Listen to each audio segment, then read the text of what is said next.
From UFC chief Dana White's promise that the Power Slap League has been fully vetted by state athletic commissions and medical experts, to images of Romanian fighter Surin Kamsa's bloodied and disfigured face going viral, fans turned foes have called on White to end the newly found, highly controversial promotion. But he thinks everyone's been a little too quick to judge the Power Slap League. You'd be fiercely protective of a project you'd worked on for over a year too, right? I'll give Dana that much. However, what if the project, your pride and joy, ends up disfiguring people? It might be time to pull the plug on the Power Slap League. I know it, you know it, former fighters know it, medical experts know it, but the two people who can't comprehend a world without competitive one-handed slaps would be the president of the promotion and whoever's heading the Nevada State Athletic Commission. Because, according to White, the promotion is fully legitimate. He also had a few choice words for critics of the Power Slap League, calling them out as being the same bunch who'd previously called out the UFC for being too dangerous, but had since bitten their tongue. That's exactly how he believes critics of the new promotion will react in a few years to come. He even claims that watching someone slap their opponent 5 or 6 times was the same as watching professional boxers punch the other guy 40 to 50 times. The difference? The Slap League is new and tougher. Outside medical experts, however, beg to differ. Both times. So Matt and Rory will be available for you guys to speak to.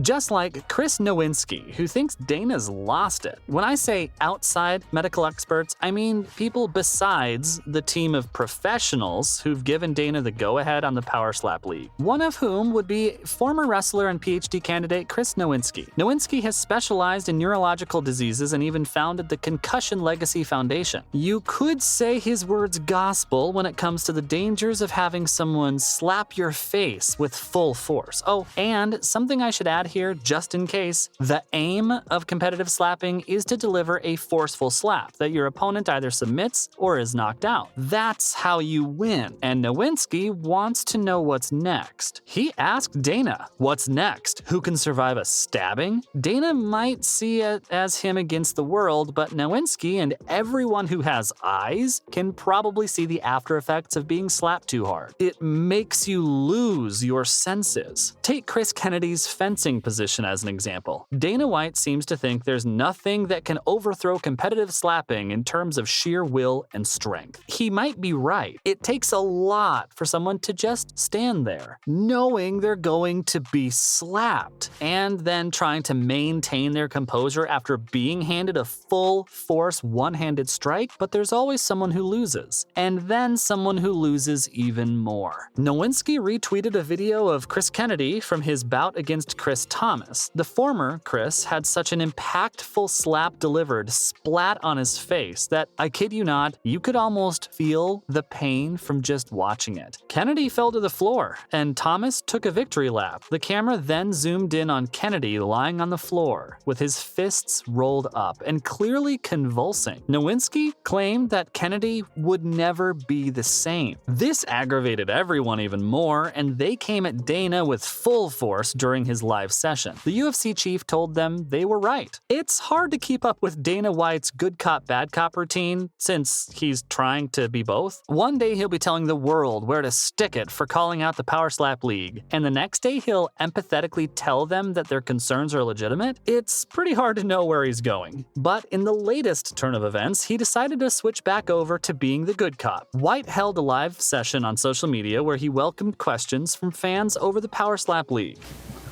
All right, brother, I understand, man. Great fight.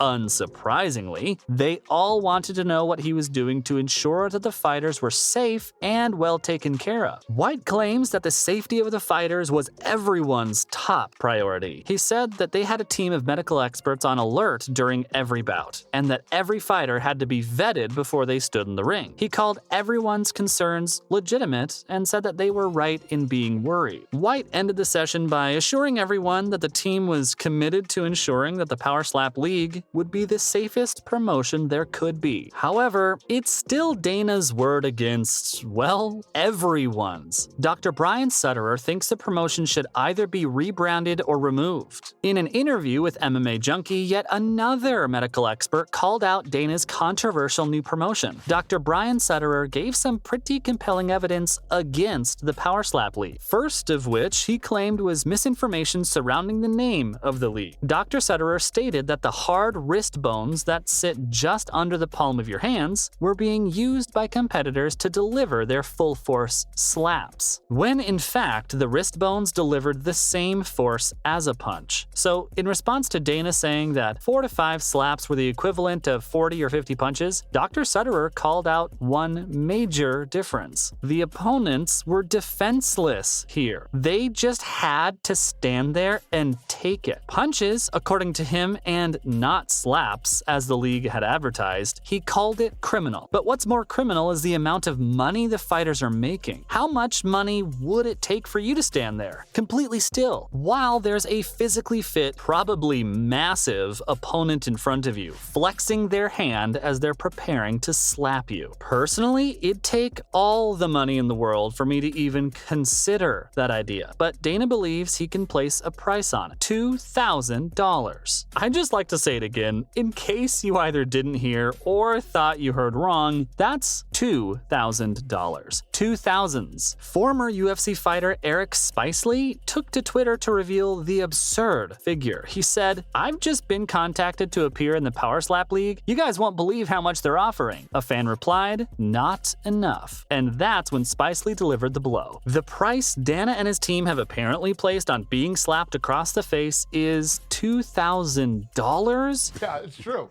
It's definitely true that the feud between me, but it sells because it's real. It isn't the WWE shit. Dana thinks it's fair though. White's good cop routine lasted just as long as the live session did. Now, after Spicely revealed the absurd amount of money he'd put on being slapped across the face, the UFC president is calling out everyone who, in his exact words, need to educate themselves before opening up their yap. No, the amount of money he's offering isn't any more than $2,000 that Spicely revealed. So, Spicely was pretty educated on that. Dana claims that UFC fighters made just about the same at the start of their careers, and that's how much boxing undercards made too. So the payout basically works out like $2,000 for competing, another $2,000 for winning, and $10,000 for winning road to the title. I might be uneducated, as Dana put it, but those numbers sound horrendously low to me, as they did to just about everyone else, but Dana says it's fair play. That's the amount he's willing to pay, and that the Power Slap League is here to stay. Do what you want about it, says Dana White. See you in the next video.